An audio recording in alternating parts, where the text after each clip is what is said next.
बचपन से ही चीज़ों को सजाने संवारने का बहुत ज़्यादा शौक था।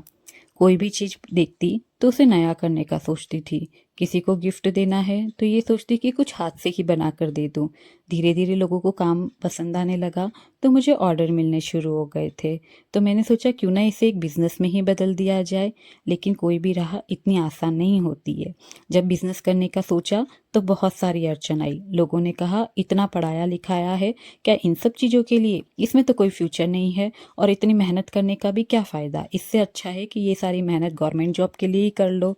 तो मैंने सोचा ठीक है वो भी ट्राई करके देख लेते हैं और ट्राई भी करा। लेकिन हमेशा किनारे पर आकर के गिर जाती थी।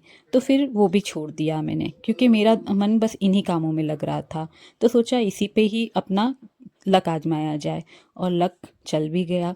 लोगों को मेरा काम इतना ज़्यादा पसंद आने लगा। खुद की एक वैल्यू बना ली थी, खुद की एक पहचान बना ली थी, खुद के बिजनेस को एक नाम दे रखा था। लेकिन कहते हैं ना, अड़चनें ऐसे ही ख़त्म नहीं हो जाती है। फिर शादी हुई। शादी के बाद जिम्मेदारियों में इतनी ज़्यादा उलझ गई कि इतना समय ही नहीं दे पा रही थी अपने बिजनेस को। हर बार कोई ऑर्डर आता तो या तो मुझे उसे कैंसिल करना पड़ जाता या फिर मैं टाइम पे पूरा ही नहीं कर पा रही थी। ऐसा लग रहा था कि शायद ये बिज़नेस यहीं ख़त्म हो जाएगा और धीरे धीरे यही हुआ। जिम्मेदारियों में इतनी ज़्यादा उलझती जा रही थी कि खुद के लिए समय ही नहीं मिल पा रहा था और जो समय मिलता था उसमें कोई काम करने का मन ही नहीं करता था। लेकिन फिर से वही सपना देखा है कि मुझे फिर से वही मुकाम हासिल करना है जहाँ पर मैंने छोड़ा था।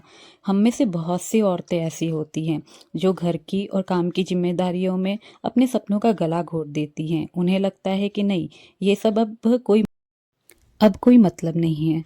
अगर आपने भी कोई सपना देखा है तो अपने सपनों को इस तरह से मरने मत दीजिए।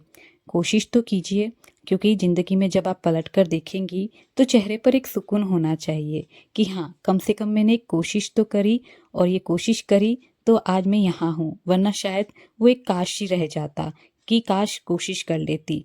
तो अपने सपनों को इस तरह से तो मरने मत दीजिए, कोशिश तो करिए।